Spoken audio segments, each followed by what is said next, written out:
Um ano eu casei, fiquei em Delfim Moreira 2 anos lá, depois vim morar em Santa Rita do Sapucaí.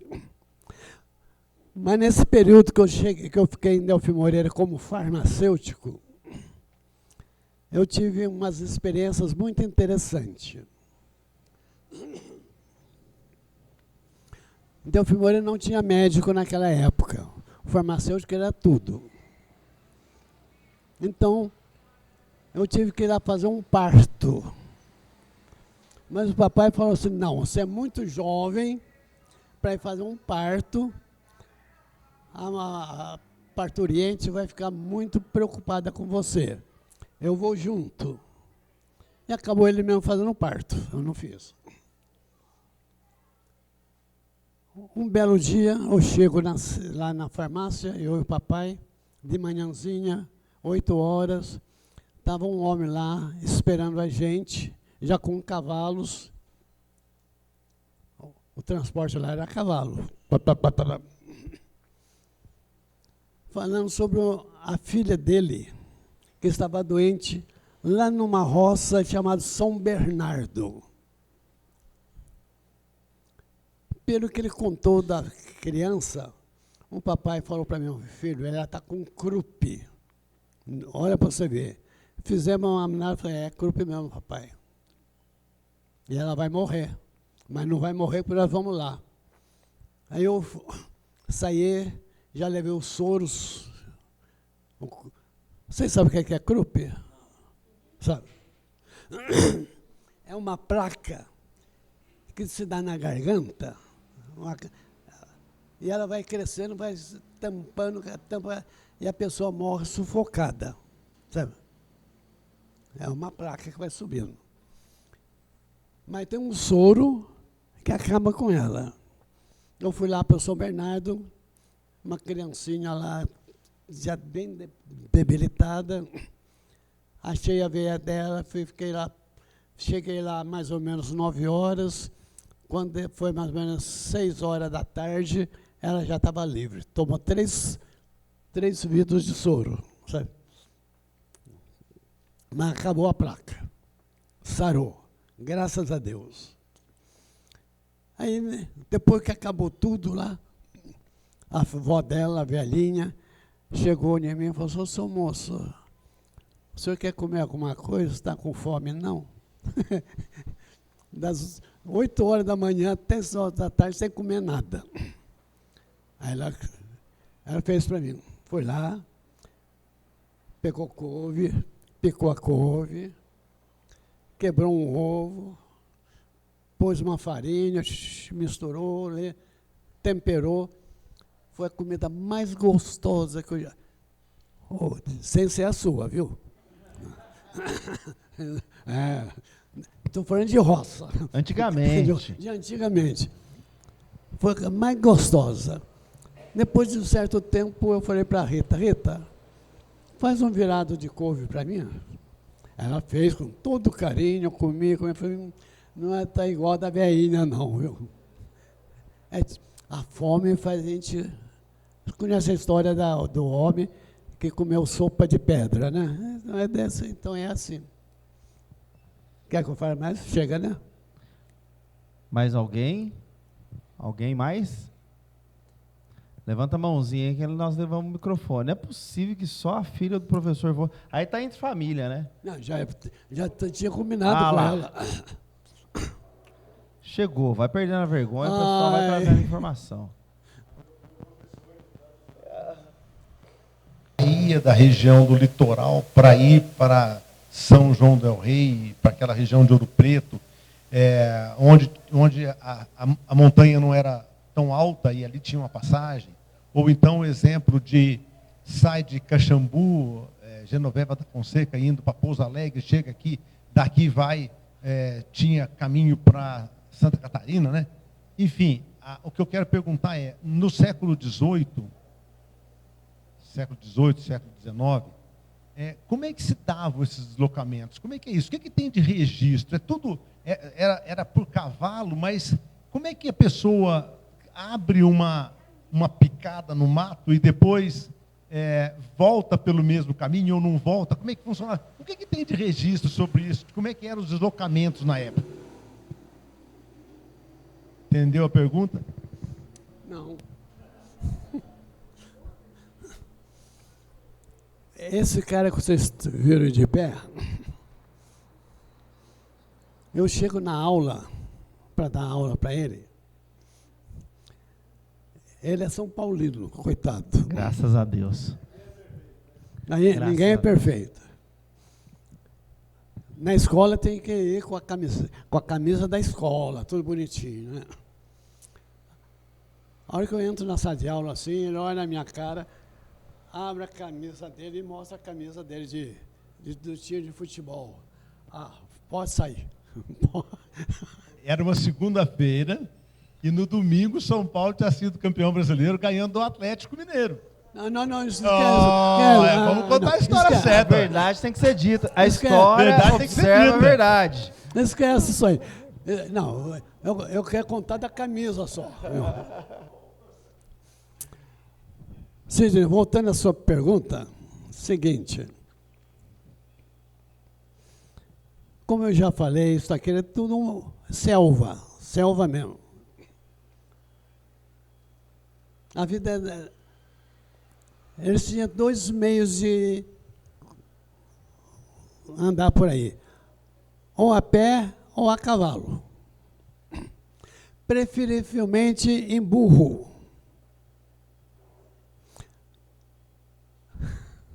Eu ia fazer uma brincadeira, ficar quieto. É o seguinte, o cavalo, a égua, certo?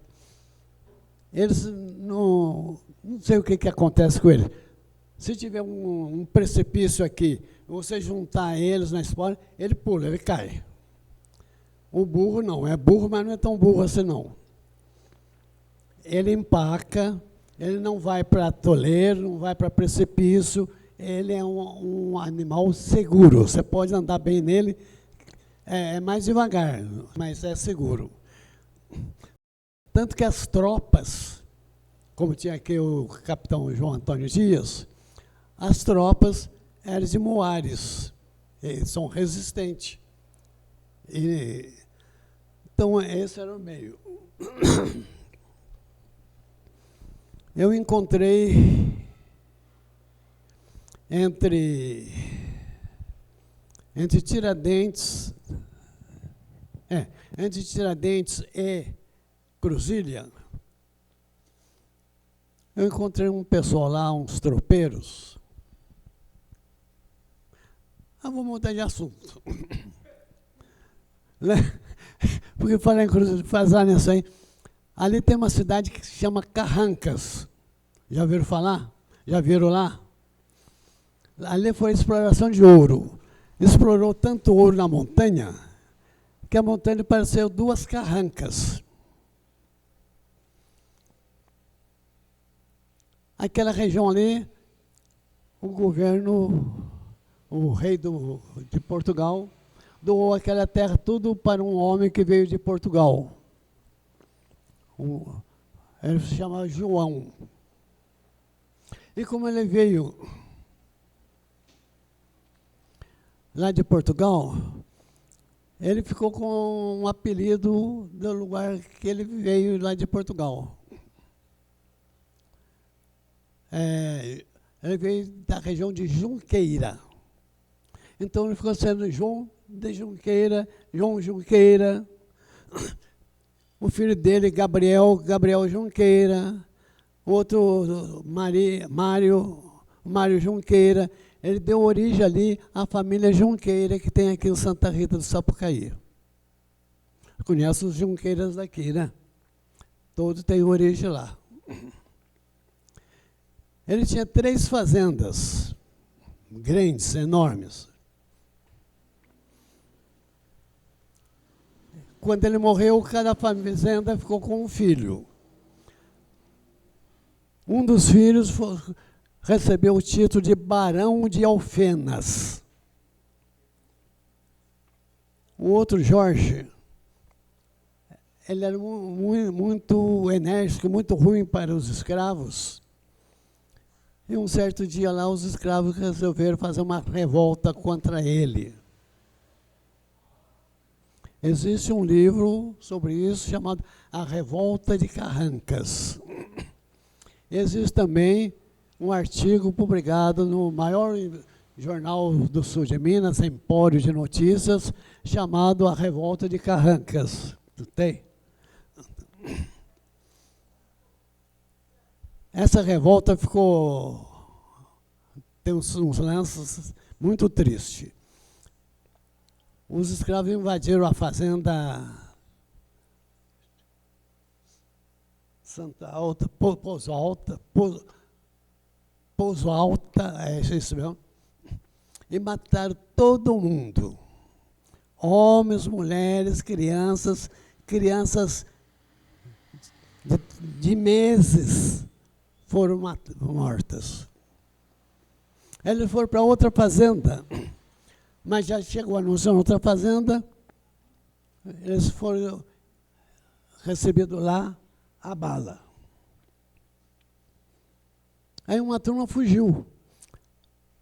O policiamento, o exército, na época não era exército, chamava, é o corpo, esqueci o nome, lá de São João del Rei, foi prender esses revoltosos. Foi a maior execução pública, ou pelo menos a primeira maior execução pública de Minas Gerais. 43 pessoas foram executadas em praça pública em São João del Rei. Um deles fugiu, foi para uma região que hoje chama São Tomé das Letras. Conta-se, eu não sei se isso, eu não posso afirmar que é verdade, não. Pode ser lenda, eu acho que é lenda. Que um deles, chamado Timóteo, entrou numa caverna lá em São Tomé das Letras e encontrou uma imagem de São Tomé com um bilhetinho na mão. Mentira, né? E daí deu origem a tudo. Mas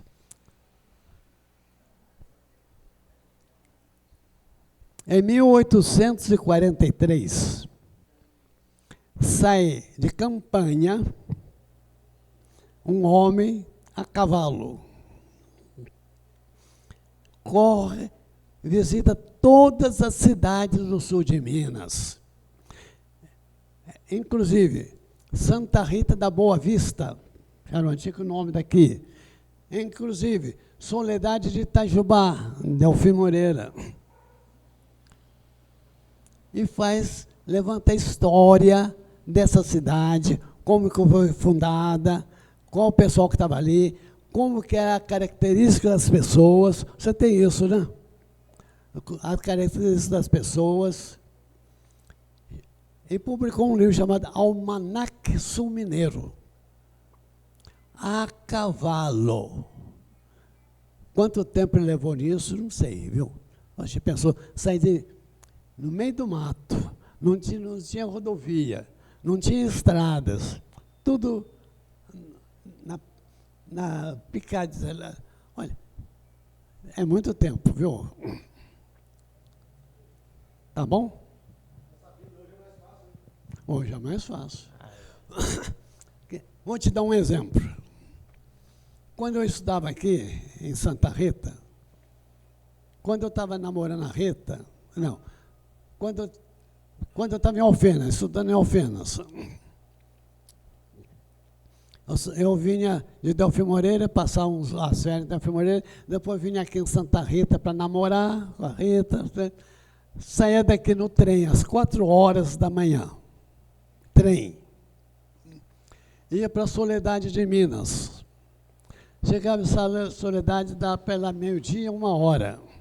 Às 2 horas eu pegava um outro trem e ia para Três Corações. Em Três Corações eu pegava outro trem e ia para Gaspar Lopes. De Gaspar Lopes eu ia para Alfenas. Chegava em Alfenas 8 horas da noite. Na hora de voltar já, né? Chegava para vir embora já. Das 4 horas à meia-noite. Hoje a gente faz 1h30 daqui em Alfenas. Exatamente. Exatamente. Tá. Mais alguém, alguma pergunta, alguma consideração da fala do professor, algum esclarecimento? Aproveita, né, professor, que nossa aula aqui não está cobrando tão caro. Não, Não? não. Vou cobrar caro. Vai que sobe, né? Tá tomando nota. Ah lá, ó. Você vai ver. O microfone está por aí? Confere se está ligado para nós. Aí. Professor, eu Fala alto. gostaria de perguntar, porque há relatos, tá, aqui na região, que a princesa Isabel chegou a hospedar na fazenda Balaio, que na época era de propriedade do senhor Custódio Ribeiro. Procede esse comentário ou é lenda? É verdade. É verdade, Ah, então? Na fazenda do Balaio. Isso, aquela centenária. O Balaião. O Balaião, isso. Eu vou te falar. Ela estava indo para Caxambu. Certo? Olha que viagem. Saí do Rio de Janeiro, ou de Petrópolis, mas mais para São Rio de Janeiro. Passar por aqui e ir para Caxambu. Ela queria engravidar e não engravidava. Todo mundo falava que ela era estéril. Mas ela foi para Caxambu e fez um tratamento de água lá em Caxambu, águas ferruginosas. O que ela tinha era falta de anemia. Era É um anêmica. tipo de anemia. Devia ser talvez uma anemia macrocítica. Ela fez o tratamento e engravidou. O que ela fez? Ela doou para Caxambu uma igreja de Santa Isabel de Portugal. Está lá no alto do morro.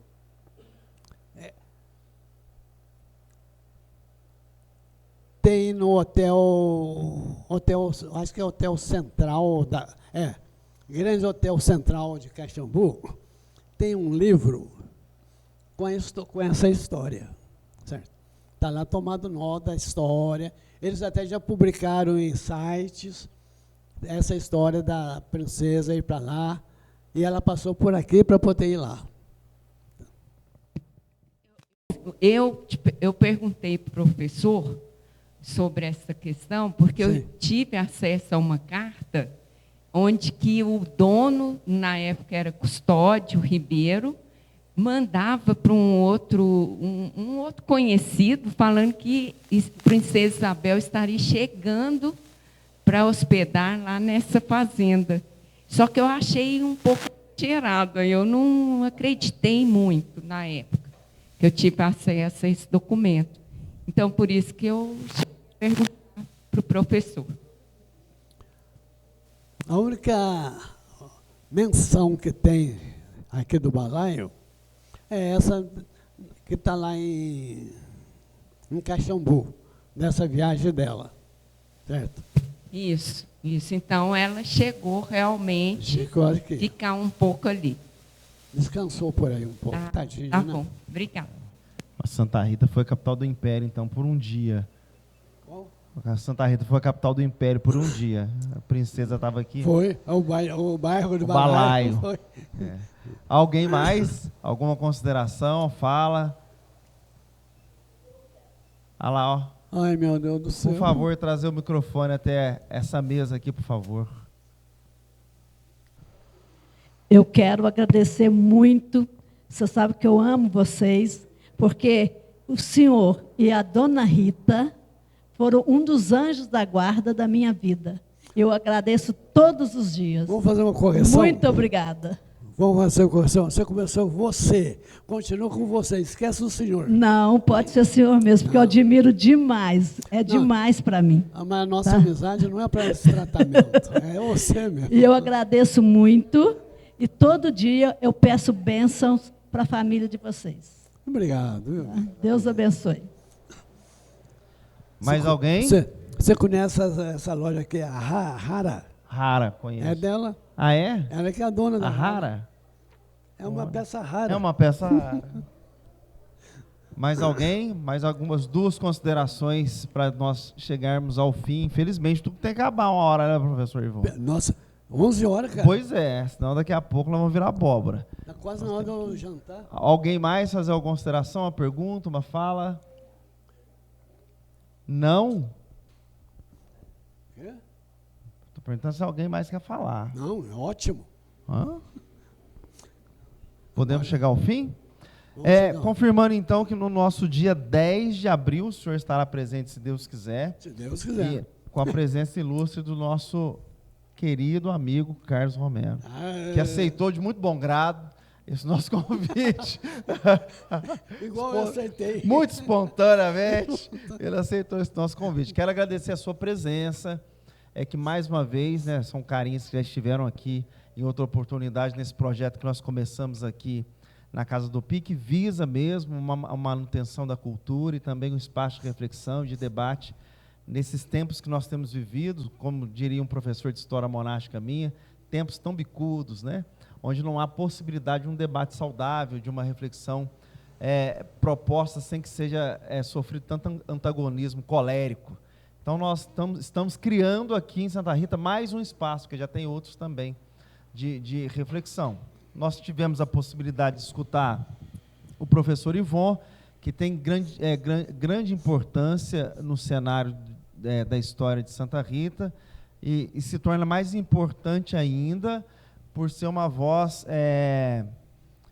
que não é tão escutada mais hoje em dia, né? Os idosos não são tão escutados como deveriam ser. Então, o senhor aqui no segundo episódio é para nós de grande alegria, e é uma tentativa de dizer ao mundo que é preciso a gente voltar às origens e escutar quem esteve antes de nós no caminho, que conhece o caminho melhor que nós. Então, é preciso que nós contemos nas mesas das nossas famílias, nos almoços de domingo, nos jantares. Eu não sei muito bem hoje se o jovem tem tanta paciência assim, mas é preciso arranjar esse espaço de contação de história, né? A história da sua família, a história da sua casa, a cultura da sua família, isso não pode se perder com o tempo, ela precisa ser renovada, e o que renova isso é o fato de nós falarmos como que funciona, né? Contar a história não é impor sobre ninguém alguma coisa, mas é dizer, olha, aqui nós temos uma origem, e nós chegamos aqui até hoje por causa dessa origem. É importante que se faça isso, né? Tem se perdido ao longo, nesse advento da tecnologia, isso tem se perdido. Não tem, a coisa é muito demorada a contar a história, as pessoas não têm tanta paciência assim. Mas é importante que nós nos dediquemos a de alguma maneira, construir um espaço de conservação da história, seja ela familiar, seja ela de uma cidade, seja ela pessoal, né? Então, professor Ivon, muito obrigado pela sua presença, pela sua reflexão, pela sua fala. Contribuição, nós sabemos que o senhor tem muito mais coisa a deixar como contribuição para nós, mas, como nós falamos, a primeira de uma trilogia. O senhor volta outras vezes, com outros temas, com outras, quem sabe, um conjunto de Carlos, o senhor e outra pessoa, vai se adaptando aí à ideia, né? Nós vamos fazer aí depois um bate-papo com mais historiadores, para que um vá agregando a reflexão do outro. Então, senhor, nosso muito obrigado, saúde para o senhor, ad muitos anos, de vida longa para o senhor, né? Que seja fecunda e profícua no pensar e no existir também, né? Obrigado. Eu quero agradecer a vocês, todos que estão aqui, pela paciência de vocês de virem, pela amizade de vocês. São tantos amigos, que o coração da gente, ele não balança, ele trepida de tanta emoção, né? Eu tinha feito um roteiro para falar com vocês. A primeira pergunta do Vinícius derrubou todo... Mestre em não respeitar as normas.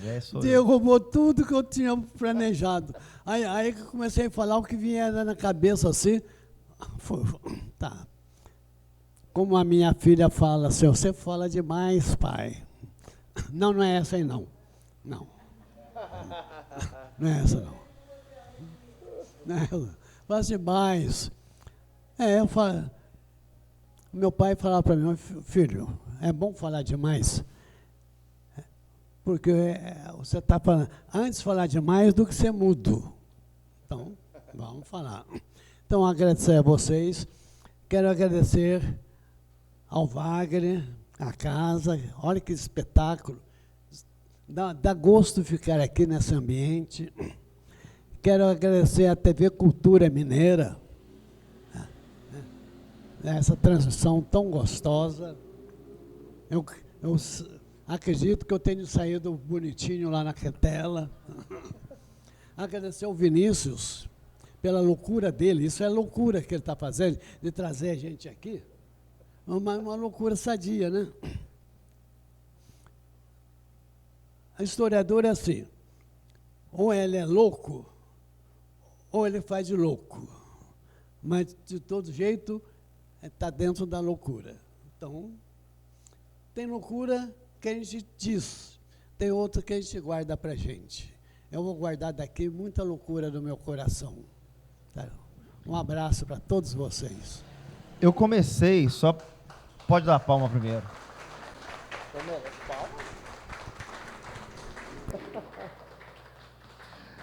Eu comecei dizendo um poema do senhor no início. O senhor me enviou ontem, se não me engano. E eu gostaria de terminar com um poema do meu irmão, do meio. Eu tenho 2 irmãos, um chama Michel, é o mais velho, o outro chama Aurélio. Ele é psicanalista e poeta também. E esse poema eu gostaria de dizer aos senhores e às senhoras e fazer vocês voltarem um pouco lá na infância, na casa dos avós. Que esse poema é dedicado às minhas avós.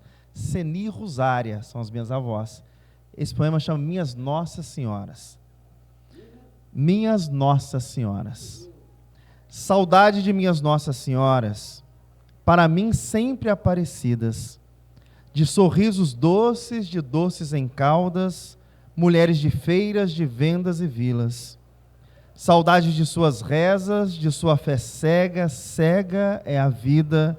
Saudade, ó mãe amada, pois iguais a ti, para mim foram guaridas. Saudade do jeito fácil de achegar-me a seus colos de chita, saudades até dos quadros, das paredes da sala e da cozinha. Saudades dos seus temperos que me educavam no dia a dia, na lida de suas costuras e remendos, de seu andar suave, de sua voz baixinha. Saudades até do lenço em suas cabeças, como auréolas de santinha.